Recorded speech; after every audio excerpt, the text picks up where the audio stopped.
Türk sözlerinin Azerbaycan'a tercümesi Part 4. Ondan hoşlanıyorum galiba. Torbada bir şey var ha diyesen. Ne söyleyeceksen söyle hadi. Daysız kurtar da. Defol gözümün önünden. Çık söyle. Söyle çık. Demirəm söyle çık. İzninizle hoşçakalın. Didava getdim mən. Kafayı mı yedin sen? Sənin başıma hava gəlib. Ben hastayım. Xəstəsənsə yer yatdı ol buradan. Evdə uşaqlar var. Onları da salmayayım mən. Durur musun lütfen? Xiyar dayan da la bir o. Bu nasıl bir koku? Ay bu neydi la? Bırnımın direği düşdü. Sen bunu beceremiyorsun. Sən də əlindən götürünə bir şey gəlmir də. Türk sözlerinin Azerbaycan'a tercümesi Part 5. Seni mahvederim. Sıraram ha səni. Bir arzun isteğin var mı? Mənə görə bir cındırlıq, bir oğraşdıq. Ben tuvalete gidiyorum. Mən gedirəm tualetə, yarım saat zad orada olacağam. Əgər yarım saata çıxmasam, bir çocuğu iyiden orada keçinmişəm də yəni. Yemek yer misin? Yemək var, verim zərrənsən. Çok kötü adamsın. Sən də bespantov adamsan ha belə. Bana öyle bakma. Nə oğraş baxsan mənə, hə? Ne yaparsan yap. Nə pox yeyərsən ye, özün bilərsən. Benimle evlenir misin? Azmağa gələrsənmi? Hə? Köpək qızı, köpək. Seni affediyorum. Yaxşı, bu dəfə keçirəm, amma bir də belə bir pox yemək eşitdin məni. Davay vızqırt. Davay. Vızqırt da. İkisi de ustadı. Bir tane hidrofora koşamadılar. Aslında bu metreyle koştular, metreyle ölçülür. Hə, mehdi ilə iş görürlər, paputu. Bərəkət haqqı, mehdi ilə səhv olur. Bu gözlərlə fəxr etməliyik. Bunlar bizim gələcəyimizdir. Bunlar gələcəyin müəllimi, gələcəyin həkimidir. Səndən zırt olmayacaq axmağın bir axmaq. Mən də ağzımda 2 saat söz danışıram, bunu tərifləyirəm. Ata nə oldu yenə? Bala sən nə vaxt iş tapmağı fikirsən? Ata iş yoxdur da, olsa niyə işləməyim ki? İşdən çox iş var, ancaq siz bəyənmirsiniz. Nə işlərdir sən Allah? Bir dənə deyə hələ. Bax elə burada bir dənə var. Deyir ki, ofis işçisi axtarılır. Bütün gün onsuz da telefondasan. Tam sənlik bir işdir məncə. Yaxşı, oxu görək davamını. Deməli, ali təhsilli. Görsən, səni istəyirlər. Ata onsuz da indi hamı ali təhsillidir də. Davamını oxu. Ağır yük qaldıra bilən. Bir dəqiqə. Ofisdə nə ağır yük qaldırmaq başa düşmədim. Bax elə riski yüksəlir. Bəlkə ağır iş yükündən bəhs edir. Hardan bilirsən?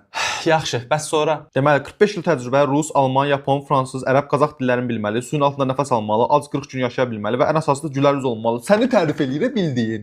Bəs nə qədər maaş verir? 250 manat. Uşaqlar, deyin görüm, karbonla oksigen qarışanda nə olur? Nə olur ay müəllim? Otaqdan gəlir. Ay açın da o pəncərəni, bir havalansın otaq. Bax nə qədər istəmiz buranı. Uşaqlar, deməli, məməlilər 2 qrupa bölünür. Silikonlu və silikonsuz. Amerika zat boş şeydir. Monqollar zatlar yazıblar orada. Oğlum, de görüm, çaylar hara tökülür? Göllərə? Hə, nə göl? İstəkana. Əmdil, 1000 dəfə demişəm ki, istəkana su gətir. Bakalda çay içərlər. Yerə gətirsən mənə su gətir. Yeri. Müəllim, içində. Deməli, Y bərabərdir 35. X-i tapın görüm. Ay müəllim, X yoxdur axı orada. Qaqa, onun mənə dəxli yoxdur. Özünüz tapın görüm X hardadır. Müəllim, Monqollar Azərbaycan içəncildə geliblər. Nə bilim bala, 1205 idimi, 1253 idimi, nəsə o arıqda bir şeydir. Nədir, nəsil Azərbaycan araşdırsan orada? Ay, sən dediyin Monqoldan bunlar eyni şey deyil. Müəllim, orada... Sən çəkdirmə məni. Belə çox bizdə nə atırsan burada? Gül kimi gəlmişdim, s**tı qoydu böyür üstə. Mən indi 20-ni nəzər almışdım buradan. Sənin mən. Nədə yazmışsan? Dünyanın ən uzun çayı Kür çayıdır. Müəllim, siz elə demişdiniz ha. Ha, mən desəm ki, özün dağdan atasın. Mən demişəm də. Bu nə suallardı qoydu? Mən bilməyəndən sonra bu yetim hardan bilsin bunu? Müəllim, bunu nətər bölün? Hər şeydə mən öyrətmir də, hər şeydə mən öyrətməyim. Ala. Keçən dəfə dedim, Bitcoin-i kim yaradı? Sual düşsə nə yazarsan ora? Müəllim, bu sual imtahana düşsə, necə tez və rahat yaza bilərəm? Ha, heç nə, bir yandaşına bax. Bir division olsun da səndə. Boy, suallar vermə mənə. Yaz ora. Müəllim, burada atalar sözünü tamamlayın yazmışsınız, amma tamamlaya bilmirəm. Gözlə baxım.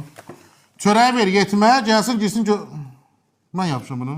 Ay gədə, gəl bu dərmanın üstünə oxu görün, bunun üstündə ingiliscə nə yazıb, o boyda hazırlıqlara da pul vermişik. Heç olmasa bir işə yara. Ayda, indi desəm ki, ingiliscə bilmirəm, başlayacaq 1 saat danışmaq ki, o boyda hazırlıqlara pul tökmüşük, nə eləmişik. Nəysə, yalandan üzündən oxuyum, tərcümə edeyim, onsuz da işlə başa düşmür. 3, 5, timi. Opşum deyir ki, 5-in altını birdən etməsən ki, xeyir eləsin. Azarvat, görürsən nə yaxşı vaxtında oxudumuşam, heç olmasa indi bir işə yarayır. Ölənlərin rəhməti. Nə bilim, həkimlər deyir çoxlu dərman zadı özünü öldürür. Bu sözünü öldürəsə adam deyir. Niyə belə eləyib bilmirəm. Həyatım, səncə kişilər daha çox sevir, yoxsa qadınlar? Nə bilim ya valla. Məncə kişilər qadınlardan daha çox sevir, hə? Demə. Məsələn 3-4 qızı birdən sevirlər. Boy bir yerə soğuk. Bir suala baxdadım. Hardadır o? Hardadır o? Hardadır? Buradasan? Ay sən nətər adamsan? Mən sənin keçəndə bir başçılığıma ay oğlum. Bəsdir, girin markete deyirsən ki, qardaş məni götdən verir. Bir iki adamsa elə söz deyirlər adama. Nə? Tutamırsan sən götdən yersən? Götdən nədir? Ayıbdır, bəsdirlərə boya.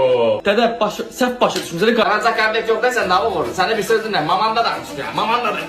Onu mənə cavablayam. Allah ki səhv başa düşmüsən. Kəs mənə cavab qaytarma, kəs mənə cavab qaytarma. İmkan ver də mən sözüm deyim. Səsvi kəs. Vallahi səhv başa. Mənə açıqlama yox, səsvi kəs. Vallahi elə bir şey. Mənə cavab qaytarma. Cavab qaytarma mən. Ay dədə, başvurdum. Ay, qurban olum sənə. Nədir o götür? Götür nə demək? Utanmırsan ki, məni götdən verir. O şokolad deyə başa düşürsən mən. Mənə cavab qaytarma, mənə cavab ver. Mənə cavab qaytarma, mənə cavab ver, tez ol. Cavab qaytarmayım, necə cavab verim sənə? Səsvi kəs. Bu Allah'ın yeməli bir şey. Şokolad deyə bu. Nədir? Allah şokoladdır. Sənin yəni yeməli bir şey, dadlı bir şokoladdır özlə. Şokolad? Almaniyandır. Götdən şokolad. Onu başa salmağa çalışıram da bəs bayaqdan. Mən niyə başa düşmürsən? Başvurdum.